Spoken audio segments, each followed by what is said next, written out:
जय माता दी। जय माँ कामाख्या। कामाख्ये वरदे देवी नीलव्रतवासिनी त्वं देवी जगत माता योनि मुद्रे नमस्तुते। कामाख्ये काम संपन्ने कामेश्वरी हर प्रिय कामनां देहि मे नित्यं कामेश्वरी नमस्तुते। कामदे काम रूपस्ते सुभगे सुरसेविते करोमि दर्शन देव्यं सर्वकामार्थसिद्धये। ओम महेशानी महामाये चामुंडे मुंडमालिनी आयु आरोग्य ऐश्वर्य देहि में देवी परमेश्वरी। माँ भगवती जगत जननी आपको सुखी रखे, स्वस्थ रखे, प्रसन्न रखे। देव राधा ट्रस्ट की तरफ से सत्यवाणी की प्रस्तुति रहस्यमय ज्ञान की दुनिया में हम आपको ले चल रहे हैं। बहुत ही गुण रहस्य की बातें आज हम आपको बताने जा रहे हैं, जो मकान के गृह प्रवेश से संबंधित है, भूमि निर्माण से संबंधित है, पूजन अर्चन से संबंधित है। और अक्सर मनुष्य इन गलती करता है और कष्ट में आता है और उसका खामियाजा अपने परिवार वालों को भुगतना पड़ता है।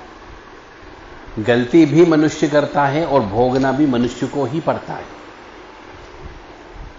और इल्जाम अपने परिवार वालों पे लगा देते हैं कि साहब हमें बुरे बुरे सपने आने लगे, हमें मांस खाता हुआ व्यक्ति नजर आने लगा, सिर कटा हुआ व्यक्ति हमें नजर आने लगा, मकान के अंदर काले कपड़े वाला एक परछाई दिखती है। ऐसे तरह तरह के विचार आप लोग बताते हो और इल्जाम फिर क्या होता है, आप अपने भाई पर लगा देते हो, जेठ जेठानी पर लगा देते हो, अपने सास ससुर पर लगा देते हो, पड़ोसी पर लगा देते हो, दोस्त पर लगा देते हो और तंत्र हो जाता है। जबकि किसी ने तंत्र नहीं किया, परंतु आपकी स्वयं की गलती की वजह से तंत्र होता है। तो हम आपको वो ही ज्ञान आज बताने जा रहे हैं कि किसी पर भी इल्जाम लगाने के पहले, किसी पर भी उंगली उठाने के पहले 10 बार सोचो कि क्या अपनों ने, स्वयं ने तो गलती नहीं की, हमारे परिवार वालों ने तो गलती नहीं की, हमारे पितरों ने या बाप दादाओं ने तो गलती नहीं की, जिसका भुगतान हम कर रहे हैं। तो हम आपको ऐसा ही रहस्यमय ज्ञान बताने के लिए आज प्रस्तुत हैं। जिस प्रकार मनुष्य के शरीर में रोग प्रविष्ट करने का मुख्य मार्ग मुख होता है, उसी प्रकार किसी भी प्रकार के भवन निर्माण में वास्तु शास्त्र का बड़ा ही महत्व होता है। इसीलिए नाक और मुंह बंद करके रखना चाहिए, जिससे बीमारी शरीर के अंदर प्रवेश नहीं करती है।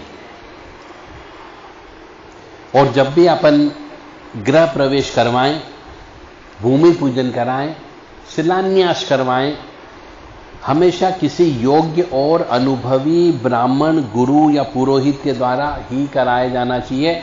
उन्हीं से विशेष तौर से मुहूर्त पूछना चाहिए।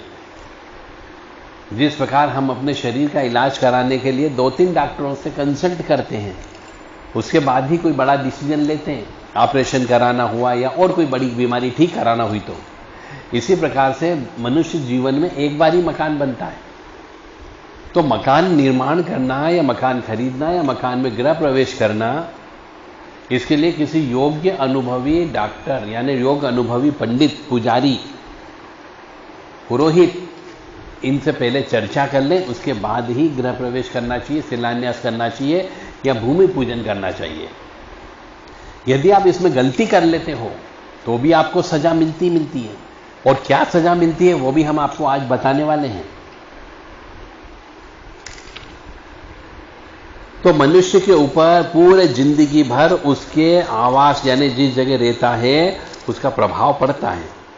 इसलिए वास्तु पूजन जब भी कराएं, भूमि पूजन जब भी कराएं, शिलान्यास जब भी कराएं, किसी विद्वान ब्राह्मण से 2-3 ब्राह्मणों से पहले मुहूर्त अच्छे से पूछ लें, उसके बाद में ही कराना चाहिए। और लग्न शुद्धि एक विशेष शब्द है ये लग्न शुद्धि करने के बाद ही आपको गृह प्रवेश का पूजा पाठ करना चाहिए। नींव कैसे खोदी जाए इसका भी नियम है। यदि गलत तरीके से आपने नींव खोद दी तो भी आपको उस मकान में रहने जाएंगे तब आपको कष्ट की प्राप्ति अवश्य होगी, उल्टे सीधे सपने आना चालू हो जाएंगे। और फिर आप कहोगे किसी तांत्रिक ने कुछ कर दिया। मैं बार बार ये आपको कहना चाह रहा हूं कि हर कोई व्यक्ति आपके ऊपर हाथ धो के पीछे नहीं पड़ेगा।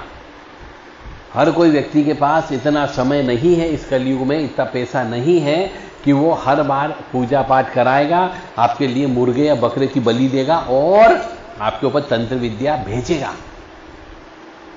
इसलिए पहले अपने पुण्य में देखा जाए कि हमने क्या गलती कर दी। जैसे भूमि पूजन कब करना चाहिए, गलत समय पर भूमि पूजन कर दिया आपने तो भी आपको कष्ट की प्राप्ति होने लगेगी, ऑटोमेटिक तांत्रिक क्रिया हो जाएगी। नींव की खुदाई जब की जाती है तो उसके विपरीत क्रम से भराई करनी चाहिए, यानी जैसे खुदाई करी थी वैसे ही उसके विपरीत क्रम में भराई करना चाहिए, अन्यथा कष्ट की प्राप्ति होती है। तो मकान के बनाने की नींव कब रखना चाहिए, इसमें भी निषेध किया गया है कि चंद्रमास अशुभ होने के कारण जो है वैशाख, श्रावण, कार्तिक, मार्गशीर्ष और फाल्गुन इन मास में कर सकते हैं। इन मास को छोड़ करके अन्य माह में ग्रह आरंभ की नींव नहीं रखना चाहिए। एक बार और बोल देता हूं ताकि आपको ज्ञान हो सके। ये अन्यथा आप चाहें तो हमारी गृह प्रवेश मकान की नींव खुदाई से गृह प्रवेश तक के मुहूर्त नियम कानून सब इस किताब में लिखे हुए हैं। यह किताब आप हमसे प्राप्त कर सकते हो।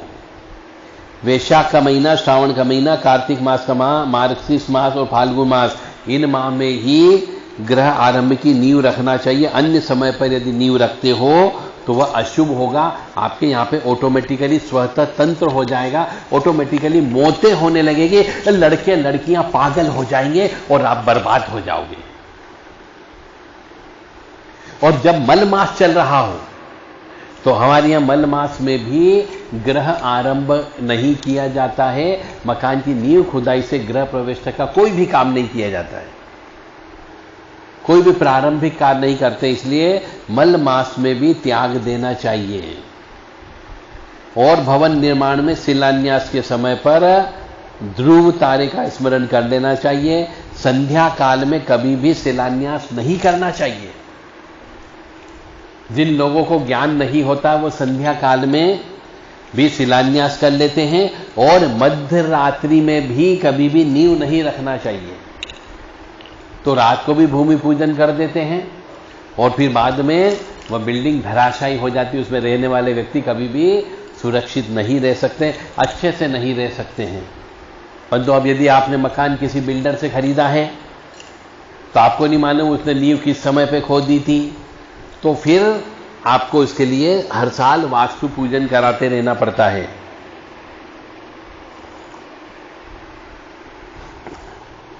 एक मकान की निकाली गई सामग्री दूसरे मकान में नहीं लगाना चाहिए, यह भी नियम बोला गया है, अन्यथा स्वतः तंत्र हो जाता है।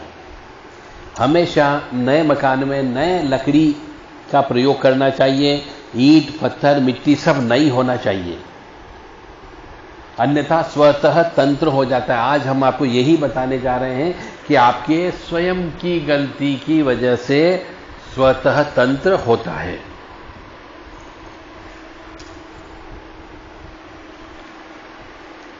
इसलिए ध्यान रखें, कोई भी पिल्लर जो होता है मकान का वो राहु मुख की दिशा में पड़ रहा हो तो उसे छोड़ देना चाहिए, उसे टाल देना चाहिए।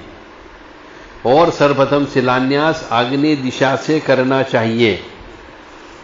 प्रतिपदा को ग्रह निर्माण करने से दरिद्रता आती है। शास्त्र कहता है, वास्तुशास्त्र भी कहता है और हमारा दूसरा अन्य शास्त्र भी कहता है कि यदि ग्रह आरंभ प्रतिपदा तिथि को किसी ने भी किया है तो उस घर में दरिद्रता आएगी, यानी स्वतः तंत्र हो जाएगा। कभी भी उसमें रहने वाला व्यक्ति धनवान नहीं हो सकता। इसलिए प्रतिपदा को कभी भी मकान का निर्माण कार्य प्रारंभ नहीं करना चाहिए। चतुर्थी को मकान निर्माण ग्रह आरंभ करने पर धन हानि होती है, यानी धन तो आएगा परंतु धन आपका जाता रहेगा, कभी भी आपके पास पैसा नहीं टिकेगा।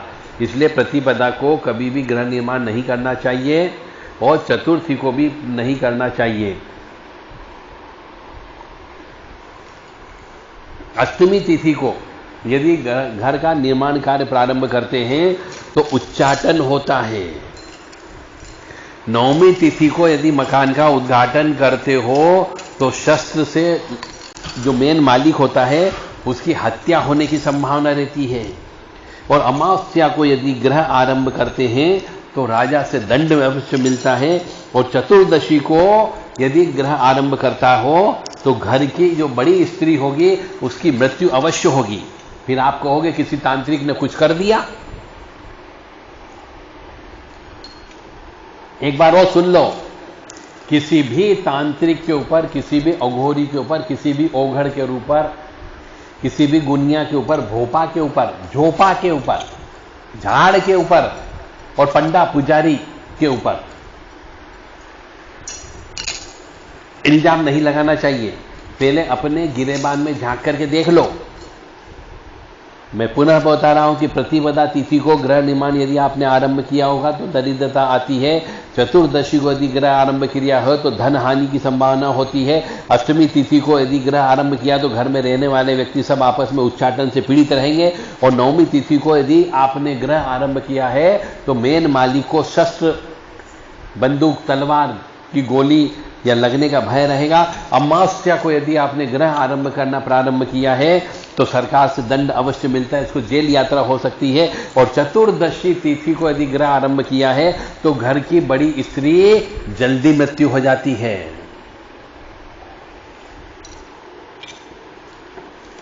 महर्षि भृगु के मत में चतुर्थी, अष्टमी, अमावस्या जो तिथि बताई गई है, सूर्य, चंद्र और मंगलवार को हमेशा त्याग देना चाहिए।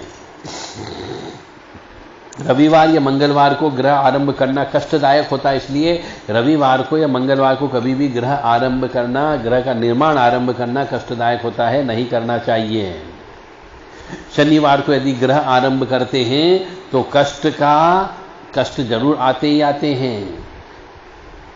चंद्रमा, गुरु या शुक्र यदि निर्बल, नीच या अंत में हो, अस्त में हो तो ग्रह आरंभ नहीं करना चाहिए, अन्यथा जीवन भर तांत्रिक क्रियाओं से पीड़ित अवश्य रहोगे।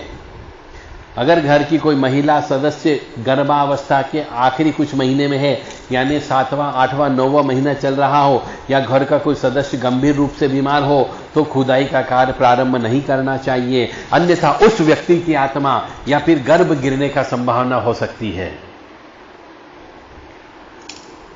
यह रहस्यमय ज्ञान आपको देवराजा ट्रस्ट सत्यवाणी चैनल के द्वारा बताया जा रहा है। आप इसको नोट कर सकते हैं। आप चाहे तो ये सत्यवाणी चैनल के द्वारा जो ज्ञान दिया जा रहा है, इसके ऊपर किताब भी है कि मकान की नींव खुदाई से ग्रह प्रवेश तक के मुहूर्त व नियम। ये किताब आप चाहें तो प्राप्त कर सकते हैं देवराजा ट्रस्ट के माध्यम से। 9893128047, 7649862712 ये 2 व्हाट्सएप नंबर है। इन दोनों व्हाट्सएप नंबर से आप अपना पूरा नाम, पता, फोन नंबर लिख करके ये किताब प्राप्त कर सकते हैं। हिंदू धर्मावलंबी, सनातन धर्म को मानने वाले बहुत से मनुष्य आज की तारीख में, कलयुग में बहुत कष्ट में हैं। और कष्टों का कारण ही यही है कि उन्हें नहीं मालूम कि उन्हें जो मकान खरीदा वो किस समय बना है, किस समय उद्घाटन कर दिया, गलत समय पर उद्घाटन कर दिया। पुजारी लोगों को नहीं मालूम कि कब मकान का उद्घाटन करना चाहिए, गलत समय पर उद्घाटन करा देते। इस वजह से स्वतः तंत्र हो जाता है और फिर आप इल्जाम दूसरों पर लगाते हो। इसलिए कृपया दूसरों पर इल्जाम न लगाएं, पहले अपने गिरेबान में झांक करके अवश्य देख लें। वास्तु पुरुष के जो मर्म स्थान होते हैं, उस मर्म स्थान पर कील नहीं ठोकना चाहिए, खंबा नहीं गाड़ना चाहिए, अन्यथा ग्रह स्वामी को भी उसी अंग में पीड़ा या रोग होने की संभावना होती है। इसलिए इस बात का ध्यान रखें कि जो वास्तु पुरुष भगवान होता है, जो वास्तु घर में एक वास्तु देवता बैठ जाते हैं, उनका जो मर्म स्थान यानी बहुत जो सोफिस्टिकेटेड एरिया होता है शरीर का, उस जगह कोई भी पिल्लर खड़ा नहीं होना चाहिए। घर के किसी भी भाग को तोड़कर दोबारा बनाने से वास्तु भंग दोष लग जाता है। इसलिए वास्तु की पूजा अवश्य कराना चाहिए, उसके बाद ही घर में प्रवेश करना चाहिए। वास्तु पूजन वाले दिन पति पत्नी को उपवास रखना चाहिए। उपवास अपनी शक्ति के अनुसार किया जाना चाहिए। फल, दूध, सूखे मेवे का आहार लेने पर उपवास नहीं टूटता है। और वास्तु पूजन की प्रक्रिया पूर्ण होने के बाद ही भोजन करना चाहिए। और वास्तु पूजन वाले दिन सहवास संभोग भी नहीं करना चाहिए। जिस दिन वास्तु पूजन होता है उस दिन दान धर्म अवश्य करना चाहिए। अमावस्या के दिन कभी भी किसी भी हालत में नए घर में प्रवेश नहीं करना चाहिए, अन्यथा स्वतः तंत्र हो जाता है। ऊपरी बाधा अवश्य आपके यहां लग जाएगी, प्रेत बाधा आपके यहां अवश्य लग जाएगी, मनुष्य बीमार रहने लगेगा। इसलिए इस बात का अवश्य ध्यान रखें, चाहे आप कितने ही पढ़े लिखे हो, कितने ही साइंटिस्ट हो, कितने ही डॉक्टर बन गए हो, चाहे आप बहुत बड़े बड़े व्यक्ति बन गए हो, परंतु यदि आपने इन नियमों का पालन नहीं किया तो कष्ट की प्राप्ति तो अवश्य होगी। रविवार और शनिवार के दिन भी गृह प्रवेश बिल्कुल भी नहीं करना चाहिए। और अधिकांश समय हम देखते हैं कि रविवार शनिवार के दिन ही गृह प्रवेश करते हैं, जो उचित नहीं है। इसलिए बहुत विधि विधान से देख करके ही गृह प्रवेश करें। नवरात्रि में भी गृह प्रवेश नहीं करना चाहिए, क्योंकि नवरात्रि में कोई भी गृह प्रवेश का मुहूर्त नहीं होता है। अक्सर गलती मनुष्य यहां पर यही करता है, विशेष तौर से हिंदू सनातनी, कि नवरात्रि को अच्छे समय मान करके वह दुकान का उद्घाटन या मकान का उद्घाटन करता है। जबकि नियम ये बोलता है कि शारदीय नवरात्रि जो है चतुर्मास के महीने में आती है, इसलिए इस नवरात्रि में कोई भी मांगलिक कार्यक्रम करना ही नहीं चाहिए। और मैं तो कहता हूं कोई भी नवरात्रि हो, उस नवरात्रि में गृह प्रवेश नहीं करना चाहिए और नहीं गृह आरंभ करना चाहिए, क्योंकि उस समय पे मुहूर्त अच्छा नहीं होता है। अब हिंदू मास के अनुसार आषाढ़ का महीना, श्रावण का महीना, भाद्रपद और अश्विन और पोष, इनमें भी मकान में गृह प्रवेश नहीं करना चाहिए। मंगलवार के दिन भी गृह प्रवेश नहीं किया जाता है। विशेष परिस्थिति में रविवार और शनिवार के दिन भी गृह प्रवेश नहीं करना चाहिए, अन्यथा कष्ट की प्राप्ति होती है और स्वतः तंत्र हो जाता है। और फिर आप दरिद्री बने रहते हो, बीमार पड़े रहते हो, ऊपरी बाधा नजर आने लगती है, मांस खाते हुए नजर आने लगते हैं, सिर कटा हुआ व्यक्ति नजर आने लगता है, काली काली औरतें आने लगती है, कोई व्यक्ति आकर के स्त्री के साथ में सहवास संभोग भी करने लगता है। इसलिए गलत समय पे, गलत नक्षत्र में, गलत दिन कभी भी गृह प्रवेश नहीं करना चाहिए। मंगलवार के दिन भी गृह प्रवेश नहीं किया जाता है। विशेष परिस्थिति में, जैसे मैं बोला है कि रविवार शनिवार के दिन भी गृह प्रवेश नहीं करना चाहिए। और नवरात्रि में तो भूल करके भी गृह प्रवेश मत करना, अन्यथा कष्ट ही कष्ट आपके यहां पे आने लगेंगे। गृह प्रवेश के दिन लड़ाई झगड़ा नहीं करना चाहिए। गृह प्रवेश के दिन मांस का सेवन नहीं करना चाहिए। गृह प्रवेश के दिन मदिरा पान भी नहीं करना चाहिए। सहवास संभोग भी नहीं करना चाहिए। और जिस दिन गृह प्रवेश होता है उस दिन रात भर भजन कीर्तन करना चाहिए, अखंड दीपक लगाना चाहिए। आज हम आपको सिर्फ ये बता रहे हैं कि कौन कौन से काम किस किस स्थिति में नहीं करना चाहिए, और विशेष तौर से गृह प्रवेश और मुहूर्त से संबंधित चीज हम बात कर रहे हैं आपको। इसलिए ईशान कोण या नैऋत्य कोण में शौचालय नहीं होना चाहिए, अन्यथा उनके पुत्र पुत्री माता पिता का कहना नहीं मानते हैं और उन्हें संतान सुख नहीं होता है। यानी जिनके यहाँ बच्चे पैदा नहीं हो रहे हैं वो विशेष तौर से ध्यान रख ले कि ईशान कोण या नैऋत्य कोण में शौचालय तो नहीं है, और यदि है तो उसे तुरंत बंद करके और दूसरा अल्टरनेटिव उपाय करें। नैऋत्य कोण में शौचालय का होना, डस्टबिन का होना, नाली का होना, दक्षिण पश्चिम में गंदगी होना, ये सब वास्तु दोष कहलाते हैं।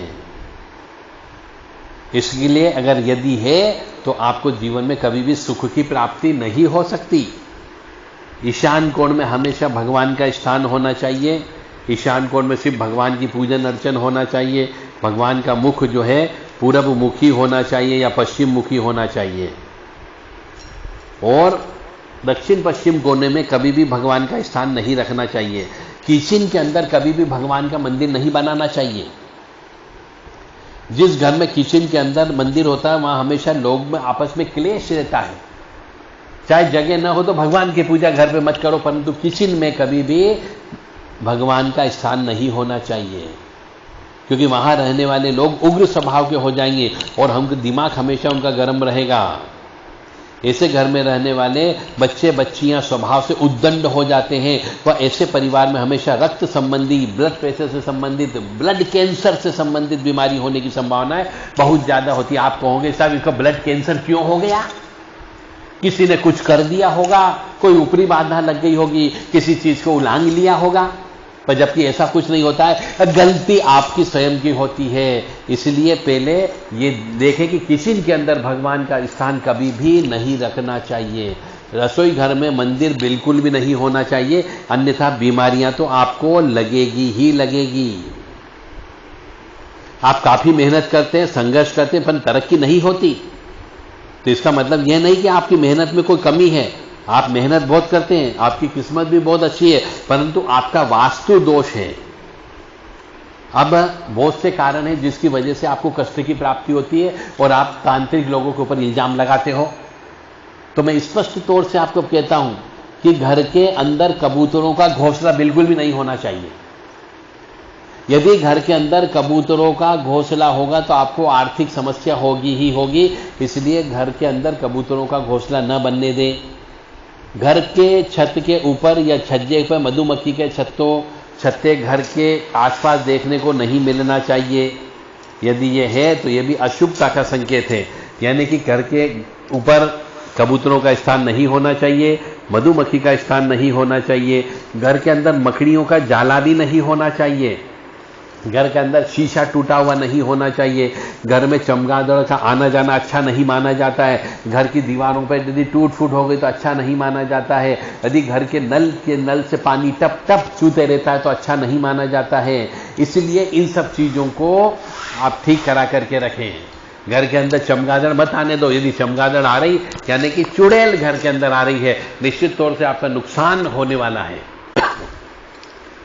घर के अंदर मकड़ी के जाले नहीं होना चाहिए, ये दरिद्रता की निशानी कहलाती है।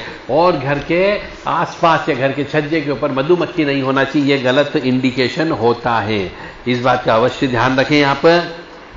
और बिजली के खुले हुए तार भी घर के अंदर नहीं होना चाहिए। पितरों की फोटो को कभी जिंदा मनुष्यों की फोटो के साथ मत लगाइए, अन्यथा घर में अशांति, द्वेष, क्लेश, परेशानी अवश्य उत्पन्न होगी।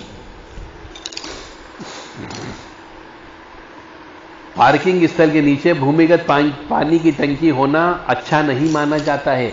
जहां पे आपके गाड़ी घोड़े खड़े रहते हैं उसी के नीचे आप पानी की टंकी बना लेते हो। बहुत से लोग पानी स्टोरेज करने के लिए, ये भी आपके लिए नुकसानदेह साबित होगा, इसलिए ऐसा भी बिल्कुल न करें। रसोई घर में हमेशा साफ सफाई रखना चाहिए। रसोई घर में हमेशा कोई भी झूठा बर्तन नहीं होना चाहिए। रसोई घर में हमेशा जितनी शुद्धता, स्वच्छता, पवित्रता मेंटेन करेंगे उतना आपके यहाँ पे फायदा होगा। पितरों की तस्वीर को नहीं लगाना चाहिए घर के अंदर। यदि घर के अंदर पितरों की तस्वीर लगाते हैं तो आपको कष्ट की प्राप्ति अवश्य होगी। पितर आपको अवश्य परेशान करेंगे ही करेंगे। और अपने घर के उत्तर कोण में तुलसी का पौधा अवश्य लगाना ही लगाना चाहिए। बिना तुलसी के पौधे के घर को पूर्ण नहीं माना जाता है। घर में 9 दिन तक अखंड कीर्तन अवश्य करना चाहिए, जिससे वास्तु से संबंधित यदि कोई दोष है तो उनको दूर किया जा सकता है।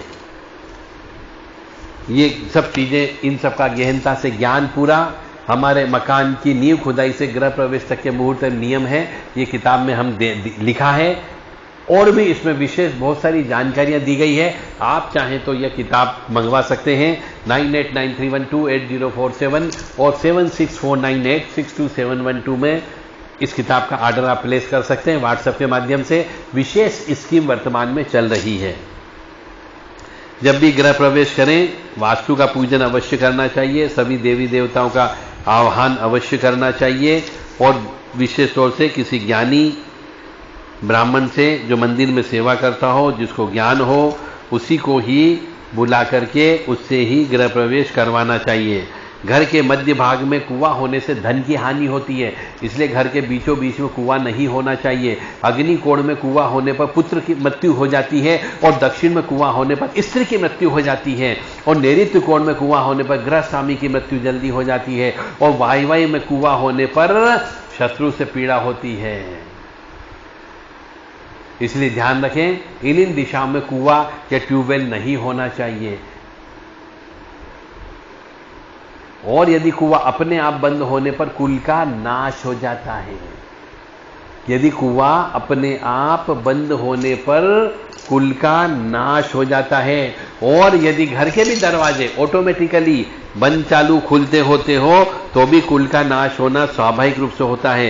इसलिए दरवाजों पर स्टॉपर अवश्य लगा के रखें। ग्रह आरंभ करने पर अग्नि का भय होता है। कब? यदि मंगलवार का दिन हो और उस दिन आपने ग्रह आरंभ किया हो तो उस दिन मकान के अंदर आग अवश्य लगेगी और पुत्र की मृत्यु अवश्य हो जाएगी। या अपने परिवार के मनुष्यों को पागल होते हुए देखना चाहते हो, या आप अपने पुत्र को नाश होते हुए देखना चाहते हो, क्या आप अपनी पत्नी की मृत्यु अपने सामने देखना चाहते हो, तो गलत समय पे गलत मुहूर्त पे मकान का उद्घाटन कर लेना, गलत समय पे गलत मुहूर्त पे नींव डाल लेना, गलत समय पे गलत मुहूर्त पे भूमि पूजन कर लेना।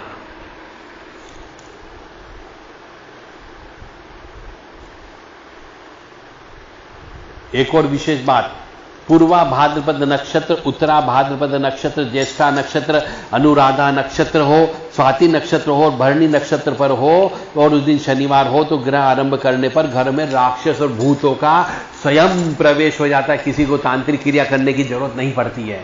इसलिए ध्यान रखें कि सब नियम कानून विधि विधान से करें, दूसरों को ऊपर इल्जाम बिल्कुल न लगाएं और तांत्रिक लोगों को बिल्कुल बदनाम करना आप भूल जाओ।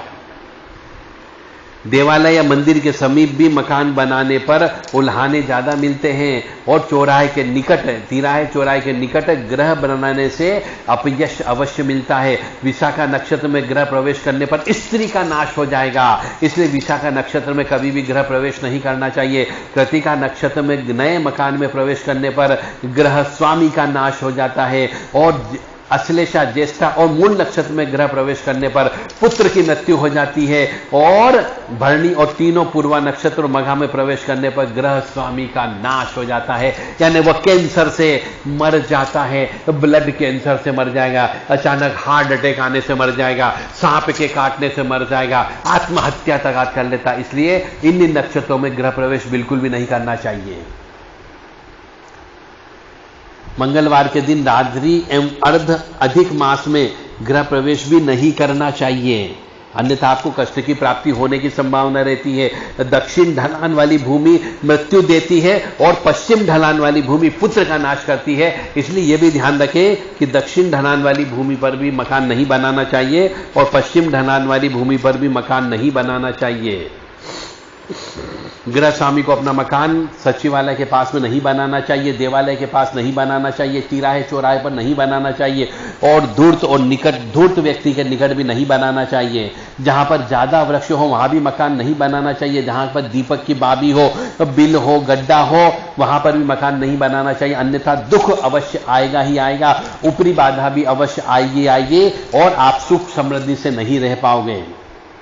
त्रिकोण भूमि पर मकान बनाने से राजदंड की प्राप्ति होती है और शहरमुखी मकान बनाने पर बंधुओं और लड़कों का, पत्नी का, परिवार के सदस्यों का नाश होता। फिर कहते हैं सब हर साल एक व्यक्ति की मौत हो रही है, तो वो हर साल एक व्यक्ति की मृत्यु क्यों हो जाती है? वो इसी वजह से हो जाती है कि आप शहरमुखी मकान के अंदर मकान बना लेते हो और लोभ लालचवश आप उसमें से जमीन बिल्कुल भी नहीं छोड़ते हो। सर्प आकार वाली भूमि पर मकान बनाने से धन का नाश हो जाएगा और त्रिकोण वाली भूमि पर मकान बनाने से राजदंड मिल जाता है। आप चाहें तो यह किताब हमसे प्राप्त कर सकते हैं जिसमें पूरा रहस्यमय ज्ञान दिया गया है कि किस समय किस ग्रह नक्षत्र में मकान का उद्घाटन करना चाहिए और नहीं करना चाहिए। जय माता दी, जय मां कामाख्या। मां भगवती जगत जननी आदि शक्ति भवानी आपको सुखी रखे, स्वस्थ रखे, प्रसन्न रखे। और यदि आप कोई मकान खरीदने जा रहे हो, कोई प्लाट खरीदने जा रहे हो, कोई मकान बनाने जा रहे हो, भूमि पूजन करने जा रहे हो, तो इन सब बातों का अवश्य ध्यान रखें। और यदि गहराई से आप जानकारी जानना चाहते हो तो हमारी किताब मकान की नींव खुदाई से गृह प्रवेश तक के मुहूर्त व नियम, ये किताब अवश्य खरीदें ताकि आपको हिंदू धर्म के, सनातन धर्म के नियम कानून का ज्ञान प्राप्त हो सके और आप स्वयं, आपकी धर्मपत्नी, आपके बच्चे और आपके परिवार के सदस्य सुखी समृद्धि जीवन व्यतीत कर सके। अन्यथा पैसा तो सब व्यक्ति कमाता है, भूखा कोई भी नहीं सोता है, परंतु तरह तरह की जो बीमारियां लग जाती है, लकवा लग जाता है, कोढ़ लग जाता है, या फिर व्यक्ति आत्महत्या कर लेता है, लड़के की मृत्यु एक्सीडेंट में मौत हो जाती है, लड़की जवान विधवा होकर के घर वापस आ जाती है, उन सब का कारण गलत समय पे ग्रह